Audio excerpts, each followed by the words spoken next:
Just minutes ago, President Trump wrapped up his tour of the newest migrant detention center, this one in the Florida Everglades, dubbed Alligator Alcatraz. That center is on the seldom used airfield. It will house 5,000 migrants in tents, and immigration rights activists and environmentalists object to the location, as do members of Florida's indigenous community. To explain what happens next, we now welcome longtime immigration attorney and founder of immigration law firm USA for All, Renata Castro, back here on the Live Zone. Thank you so much for being patient, Renata. Welcome to the show. Thanks for having me, and never a dull moment in immigration law. I got to tell you, it's been a busy day and, well, quite honestly, a busy last 6 months. In this case, we're talking about Alligator Alcatraz. A lot of concerns for a number of folks. I'm curious what happens to be yours.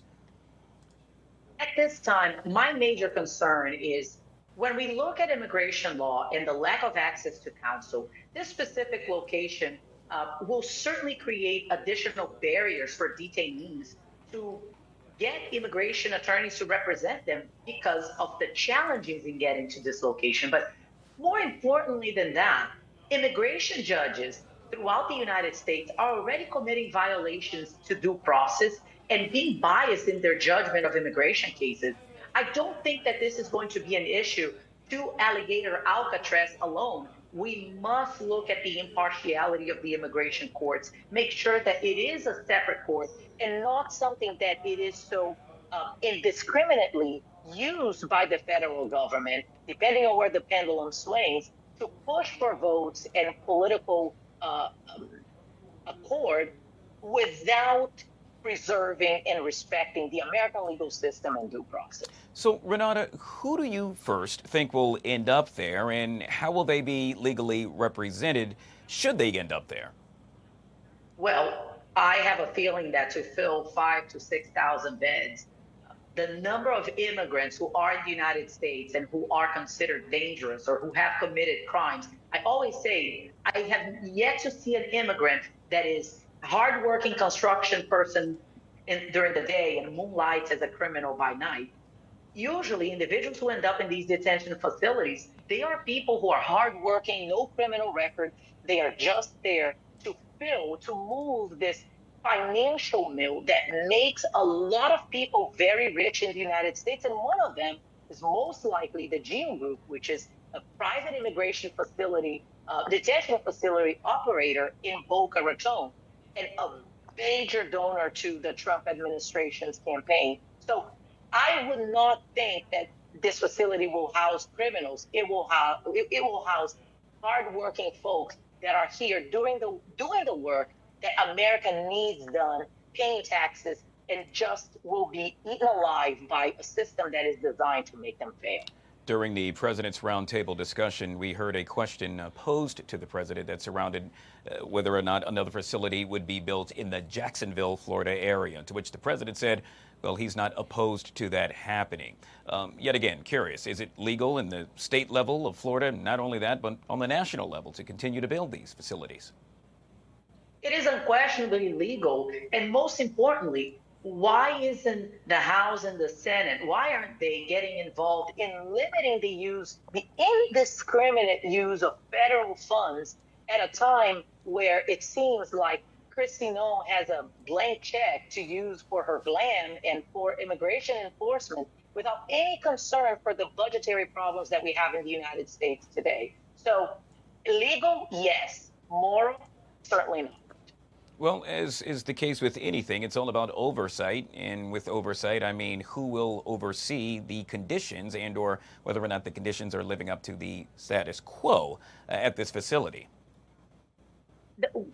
These immigration agencies have designated ombudsmen, and they are the organizations or the areas within the agency responsible for making sure that the minimum standards are being followed in detention facilities.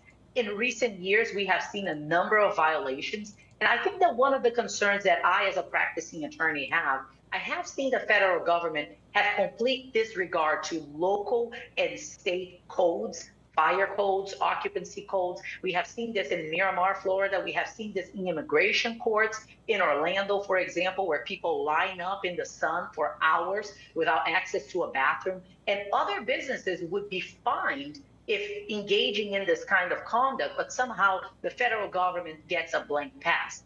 I hope that more organizations keep the federal government in check to make sure the violations are not being committed. And I think it's important to say, no matter who is in the White House, we are still a nation of laws. And it's very important that we choose to follow them, because that's what makes America a great democracy. Well, we now know, and I think we can all say, at least for the next 3 years, we know who will be in the White House. And so with that being said, this facility will at least be open for the next 3 years. Is there a legal argument in which a way someone can go about to close this facility? I think that the best group that may have a legal argument against the operation of this facility are the local Native Americans, who apparently this encroaches on their land, impacts their use of land. So from an immigration standpoint, I think there's very, very little standing to challenge the construction and the operation of a facility. But I think that when you look at the environmental impact, the use of funds, and how this may be encroaching on the use of land by other groups, this may be the way for the government to have this facility shut down, because it violates other other legal rights that other groups may have in the immediate area surrounding this facility. Renata, we'll end with this, and it's somewhat of a going off on a tangent here, but we now know that the big, beautiful bill has passed in the Senate. It now heads to the House. Should it pass, a part of Trump's plan to remove undocumented immigrants from this country, we know that ICE will receive some $45 billion for detention facilities, something similar to what we just saw happen in Florida. I'm curious, your response to this? I wonder where I have a teenage son, and in his words, this math ain't mathing, because the United States is having a hard time economically. And I don't say this at a very high level. Anyone who's watching this show who's had to go grocery shopping or look for a job has felt the financial pinch. Where is the federal government getting more money and investing more money in something that costs us money, reduces taxable contributions because migrants pay taxes, they generate jobs, they fulfill jobs? Why are we turning a blind eye to the fact that these individuals are looking for a way to stay in the country legally and contribute and fill jobs that, quite frankly, a lot of people don't want to fill, but they're essential to our economy? Why are we investing billions of dollars fighting against American interests just because it sounds right? That's not why America became such a strong economy. We must look hard at how this is going to impact us in the long term. And even though I am not a mathematician, I am quite sure that this addition is just not going to happen. Which is why all eyes will now be on the House of Representatives to see if they, too, pass the big, beautiful bill. Yet again, we have been speaking with immigration attorney and founder of immigration law firm USA for All, Renata Castro, joining us right here on the Live Zone. Truly appreciate your time.